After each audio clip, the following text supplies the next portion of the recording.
Намирам се на едно много интересно място и сега ще поговорим защо хората в Перник нямат вода и не само от Перник, сигурно и на други места.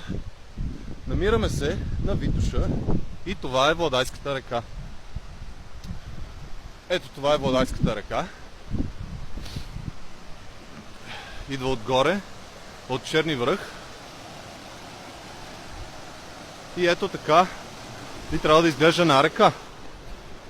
А ето това съоръжение, което виждате, отклонява част от реката, поне преди беше така.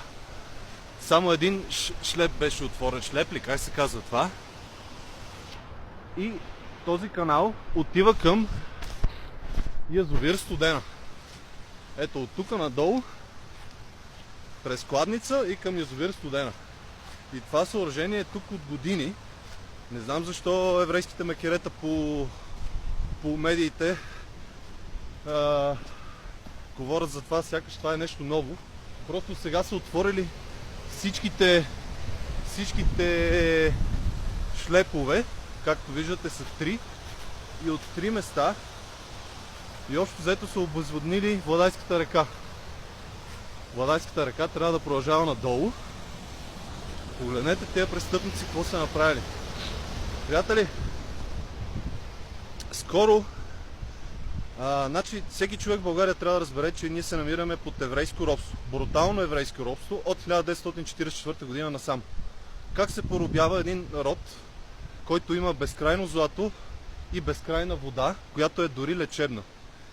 Ние се намираме, България се намира на древна тракийска земя. Тук са лекували римските легиони, са ги оставали тук в България да се лекуват само с тази вода. Разбирате ли, приятели?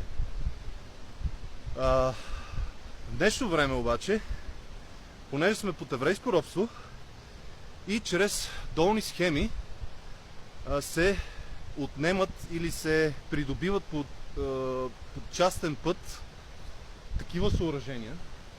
Ето вижте сега тук, като са отклонили реката, надолу тази река вече не функционира. Всичко надолу вече, цялата екосистема не функционира. И хубаво, няма лошо, то трябва хората да имат вода в Перник, но за да нямат вода в Перник, значи някъде е отишла тази вода. Тя не просто е изчезнала, разбирате ли? И според мен, нарочно, защото попаднах и на други видеоклипове от други язовири по България, които според мен нарочно се източват, разбирате ли, приятели? Предстои нещо, някаква криза искат да направят. И как се прави криза, като отнемеш водата на хората. И това е най-жестокото престъпление, разбирате ли? Това е най-жестокото престъпление срещу народа и всеки повдигнал ръка срещу българския народ ще носи последствия от това, независимо дали го осъзнава или не. И значи водата е човешко право. Това исках много важно нещо да знае всеки човек, че водата е човешко право и всеки един човек има право на вода. И никой няма право да вземе тази вода и да я продава на друг човек, разбирате ли? Но как го правят това?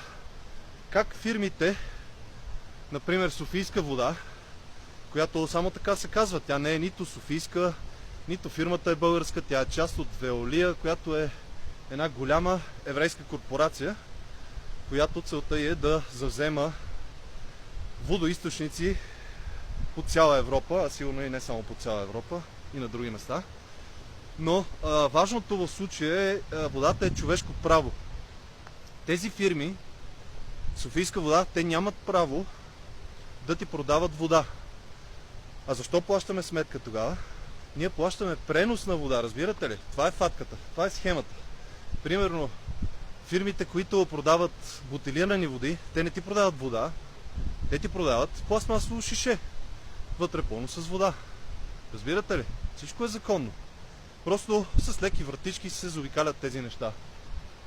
Но хората ние сме потърпевши, защото погледнете това да видиш така река, която само преди 2 месеца си знаел, че тече пълноводна. Това просто е жестоко. Жестоко е и всичките те еврейски мекерета в парламента рано или късно ще си получат заслуженото.